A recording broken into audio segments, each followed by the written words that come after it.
હમણાં જ તાજેતરમાં ચલાલા નગરપાલિકાની અંદર જ્યારે ચૂંટણી યોજાણી ત્યારે ચલાલા શહેરના લોકોએ ખોબલે ધોબલે 24માંથી 24 સીટ ભારતીય જનતા પાર્ટીને અર્પણ કરી।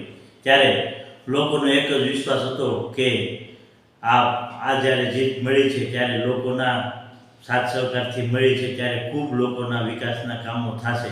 પણ જ્યારે આ બોડી અસ્તિત્વમાં આવી ત્યારે 5 મહિના જેવો સમય વહી ગયો, ત્યારે ચલાલા નગરપાલિકામાં હજી એક પણ વિકાસના કામો ચાલુ થયા નથી। 22 કરોડ રૂપિયા જેવી માત્ર રકમ નગરપાલિકા પાસે પડેલી હોવા છતાં આજે સદસ્યશ્રીઓના થોડા ઘણા મતભેદોની હિસાબે આવડવા 22 કરોડ રૂપિયા જેવી રકમના કામો શરૂ થઈ શક્યા નથી। તો એક ચલાલા નગરપાલિકાના પ્રમુખ તરીકે, જવાબદાર વ્યક્તિ તરીકે જો વિકાસના કામો થતા ન હોય તો ગમે એવું પદ હોય તે પદ ઉપર રહીને આપણે એનો કોઈ મતલબ થતો નથી। તો આજે હું ચલાલા શહેરની સૌ જનતાને કહું છું કે હું ચલાલા નગરપાલિકાના પ્રમુખ પદેથી રાજીનામું આપું છું અને જ્યારે આ 22 કરોડ રૂપિયાના કામોની અંદર ચલાલાના પ્રાણ પ્રશ્ન એવો પાણીનો પ્રશ્ન હતો કે આંબડી ખાતે મોટો જિલ્લો બનાવીને 5 કરોડ રૂપિયાની યોજના મંજૂર કરીને એના પણ વર્ક ઓર્ડર મેં આપી દીધેલા છે।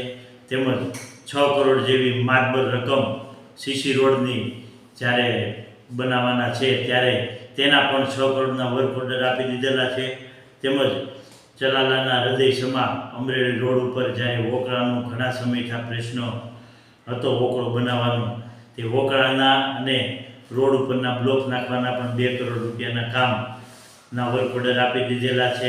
તેમજ 1 કરોડ 25 લાખ જેવા રકમ બગીચા બનાવવા માટેના પણ વર્ક ઓર્ડર આપી દીધેલા છે।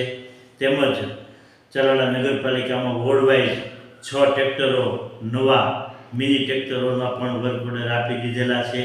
આવા બધાય કામો મેં અત્યારે પૂર્ણ કરી વર્ક ઓર્ડર આપીને હું મારા આ સ્થાનેથી રાજીનામું આપું છું અને ચલાલા ગ્રામજનોને સૌને મારી એક વિનંતી છે કે કાંઈ પણ કામ હોય તો મારો કોન્ટેક્ટ કરજો। રાતે 12 વાગે પણ હું આપની સાથે છું અને આપની સાથે રહેવાનો છું।